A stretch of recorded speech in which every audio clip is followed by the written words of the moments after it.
The Cerro Tololo International Observatory sits atop a mountain in Chile. It's in the Andes Mountains, and it's one of the best known observatories in the world because of the altitude. The air is clear and there is no light pollution. However, astronomers don't look through these telescopes. Sensitive cameras and computers do the looking. Astronomers analyze what was found.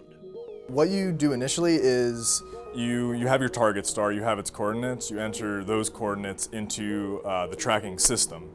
The telescope moves to that star's location, then you set the telescope to track that star so it always stays in that star's field of view, and then you set it to take how many number of images you want to take over the next couple hours. And the team from High Point University was looking for something really rare, a pulsating star. So some stars, in essence, act like musical instruments. They pulsate, they vibrate for various reasons due to their atmospheric composition. And as they get larger and smaller, their temperature changes, their density changes, and you get brightness variations. Think of it this way. This is Sunny Star. Sunny Star is about the size of our sun, and pulsating stars like Sunny are almost 10 billion years old. They've burned off most of their fuel. They've started to collapse and turn into a neutron star. And Sunny has just the right conditions to pulsate. If you're an astronomer looking at Sunny, you can tell a lot about what Sunny is made of by studying how that energy travels through the star's atmosphere and through the star itself. You can almost think of pulsating stars as starquake type objects. Just as earthquake waves propagate through certain parts of the Earth, these waves will propagate across the atmospheres of these stars, producing these brightness variations.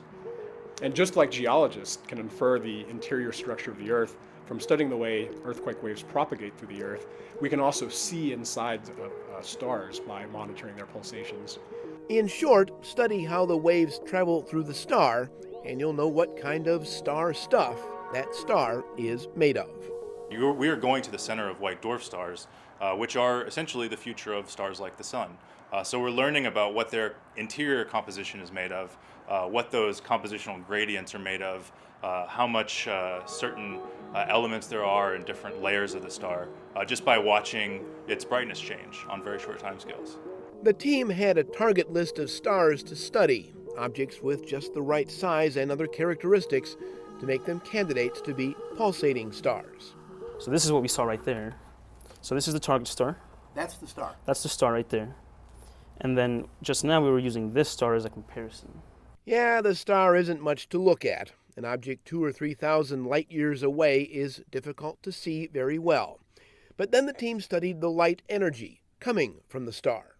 Basically, in order to know that you have a pulsating star, you look at a graph that looks like this. And what you're looking for is spikes.